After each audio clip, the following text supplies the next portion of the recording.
नमस्कार, मैं हूं फरीद और आप देख रहे हैं हैशटैग भारत न्यूज का खास प्रोग्राम रेस 22 की खास कवरेज के लिए आज हम लोग मेरठ में हैं और यहाँ पर हमारे साथ बातचीत करने के लिए मनीषा अहलावत जी हैं। मनीषा अहलावत जी जो कि मेरठ में कैंट विधानसभा सीट से रालोद और सपा की जो गठबंधन है इसकी प्रत्याशी हैं।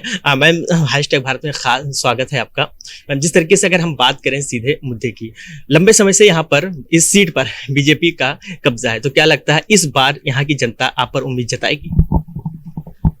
मेरी जनता से उम्मीद है जनता को मुझसे उम्मीद है। देखिए, आप देख रहे हैं हर वर्ग इस वक्त भाजपा विरोधी हो चुका है। ये व्यापारी हो, किसान हो, युवा हो, छात्र हो, महिला हो, किस वर्ग को इन्होंने प्रताड़ित नहीं किया है। और ऐसी सरकार जो विरोध भी सुनने को तैयार नहीं है, चर्चा करने को तैयार नहीं है। तो ये जो चुनाव है ये बहुत अहम चुनाव है। ये हम अपना लोकतंत्र बचाने के लिए चुनाव लड़ रहे हैं, तो इसमें जीत तो निश्चित है।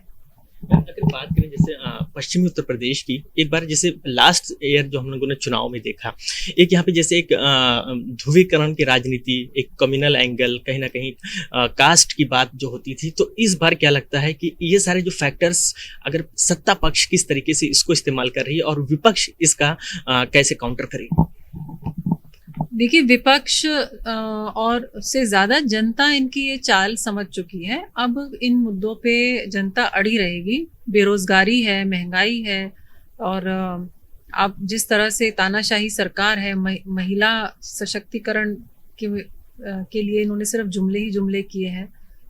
लेकिन ये चुनाव आते ही ये फिर हिंदू मुसलमान करने की कोशिश करते हैं। एक प्रधानमंत्री हमारा मंच से खड़े होके सोतीगंज का नाम लेते हैं, तो वो इशारा किस तरफ है? वो क्यों नहीं अपने कार्य का ब्यौरा देते, अपना रिपोर्ट कार्ड गिनवाएं। 8 साल उनको सेंटर में हो गए हैं और 5 साल यहाँ सरकार प्रदेश में पूर्ण बहुमत से उनको मिला, तो क्या ही मतलब कितना तमाम काम करा सकते थे। लेकिन उनके पास कहने को कुछ नहीं है। उनके पास यही एक भटकाने वाली राजनीति होगी। लेकिन हमारा युवा बहुत जागरूक हो चुका है, महिलाएं जागरूक हो चुकी हैं, घर महिलाएं चला रही हैं। युवा नौकरी ना होने से परेशान है, छात्र पेपर लीक होने से परेशान है। अभी आपने देखा कल प्रयागराज में क्या हुआ है। हमारे बच्चों के ऊपर इन्होंने हॉस्टल के दरवाजे तोड़कर डंडे पड़वाए हैं। मैं भी एक माँ हूँ, मेरे भी बच्चे कॉलेज में हैं, और ये तो बिल्कुल दिल दहलाने वाली बात है कि मैं अगर यहाँ बैठी हूँ, मेरा बच्चा इलाहाबाद में कहीं हॉस्टल में है, और मैं सरकार से ये उम्मीद करती हूँ कि वो सुरक्षित होगा वहाँ पे। लेकिन जब मैं देख रही हूँ एक पुलिस वाला ही दरवाज़ा तोड़ के, तो ये तो बहुत ही पीड़ा वाली बात है। मैम, आपने महिला सशक्तिकरण की बात की। अगर बात करें महिला प्रत्याशियों की, तो गठबंधन में अगर हम बात करें इधर शामली, मेरठ, मुजफ्फरनगर, तो वाहिद आप एक इकलौती प्रत्याशी हैं। तो क्या लगता है कि अभी भी जो सियासी दल है, या अगर आप ही का दल की बात कर लें, महिलाओं पर उतना विश्वास नहीं जता रहा है? देखिए, ये मैं कहूँगी कि एक बदलाव तो आ रहा है, और उसी बदलाव का नतीजा है कि मैं आज यहाँ खड़ी हूँ। नहीं तो शायद जीरो होता, पर मैं हूँ। लेकिन कुछ दिक्कतें भी हैं। मैं खुद इस दिशा में पिछले कुछ सालों से काम कर रही हूँ कि हम महिलाओं को राजनीति में कैसे सक्रिय बनाएं, ना केवल वोटर की तरह, ना केवल कार्यकर्ता की तरह, पर एक नेत्री की तरह वो सामने आए, चुनाव लड़े, पंचायत स्तर पे, नगर निगम स्तर पे, विधानसभा स्तर पे, संसद में भी जाए। तो उसमें बहुत सारी चुनौतियां होती हैं, और उनसे हम लड़ रहे हैं, उस दिशा में काम कर रहे हैं। मेरा अपना पर्सनल ये प्रण है कि मैं अपनी विधानसभा में अगले 5 साल में 100 ऐसी नेत्री तैयार करूंगी जो हर स्तर पे चुनाव लड़ेंगी मैदान में आके। और ऐसा नहीं कि पीछे स्पीच लिख रही हैं, कार्यकर्ता है, उनको धरने पे बैठा देते हैं, बोलते हैं 100 औरतें इकट्ठे करके ले आओ। ऐसा काम नहीं करेंगी, वो सामने आके चुनाव लड़ेंगी। तो फ्रंट फुट पे आके तो हम उनको तैयार करेंगे। क्योंकि क्या होता है, देखिए, महिलाओं को बचपन से, लड़कियों को नेता बनने की कोई उम्मीद ना रखता है, और ना ही उनको इस तरह का प्रोत्साहन दिया जाता है। तो हम चाहते हैं कि अब हम उनको, किसी भी उम्र में की हो वो, हम उनको ये प्रोत्साहन देंगे, और जहाँ गैप रह गए स्किल्स में मान लीजिए सोशल स्किल्स होते हैं, स्पीकिंग स्किल्स होते हैं। मैं एक महिला हूँ, मैं घर में बहुत कुशल हूँ, हर तरह से संभाल रही हूँ, लेकिन बाहर निकल के बोलने में झिझक है, तो हम वो निकालेंगे। हम उनको कैंपेन मैनेजमेंट सिखाएंगे, हम उनको राजनीति के जितने मुद्दे हैं उनसे अवगत कराएंगे। तो एक जागरूक नागरिक बनाएंगे, फिर एक जागरूक नेता बनाएंगे। मैम, अगर बात करें जैसे जो किसानों का आंदोलन हुआ 1 साल से ज्यादा चला सिंधु बॉर्डर पे, आप भी उस आंदोलन में शामिल हुई थी, तो उस आंदोलन के बाद से अगर हम बात करें सत्ता पक्ष की, तो कितना बदलाव लोगों का उसके प्रति नजरिए में आया और वहां से फिर विपक्ष कहाँ खुद को देखता है, खासतौर से किसानों के मुद्दों को लेकर? विपक्ष हमेशा से किसानों के साथ है और खासकर मेरी पार्टी राष्ट्रीय लोकदल पार्टी के राष्ट्रीय अध्यक्ष चौधरी जयंत सिंह जी ने हमेशा किसानों का साथ दिया है, शोषित वर्ग का साथ दिया है। हाथरस में जाके एक बेटी के लिए भी उन्होंने डंडे भी खाए हैं।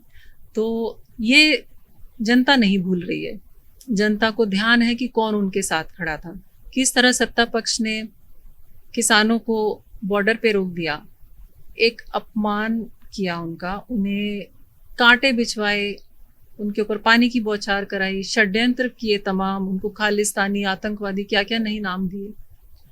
और आज वो यहाँ आकर किस मुंह से जाट नेताओं की सभाएं कर रहे हैं, किसको न्योता दे रहे हैं, मुझे पता नहीं। तो ये बड़ी चुनाव आते ही ये लोग पलट जाते हैं, जनता अपनी जगह अड़ी हुई है, उन्हें सब याद है। बस अंतिम सवाल ले लेते हैं कि क्षेत्रीय विधायक अगर बनती हैं, आप इस क्षेत्र में जनता चुन के लाती है, तो आपके अपने क्या मुद्दे होंगे जिनको आप प्राथमिकता के साथ पहले उनको उठाएंगी क्षेत्र की?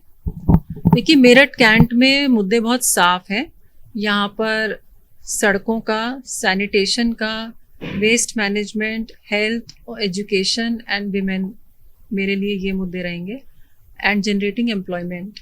तो जो कुछ चीज़ें जिन पे हमने ऑलरेडी एक आउटलाइन हमने बनाना शुरू कर दिया है, एक तो वेस्ट प्रोसेसिंग प्लांट्स यहाँ पर होने चाहिए। हमारे शहर में हर जगह मतलब ऐसा लगता है कि आप सांस भी लेंगे तो कोई पन्नी ना चली जाए अंदर, कूड़ा अटा पड़ा है, नाले खुले हुए हैं और इससे ही बीमारी भी फैलती है। तो इस समय में जब एक महामारी फैल रही है तो ये बहुत ज़रूरी हो जाता है कि हम अपना वेस्ट मैनेजमेंट बहुत अच्छे से करें।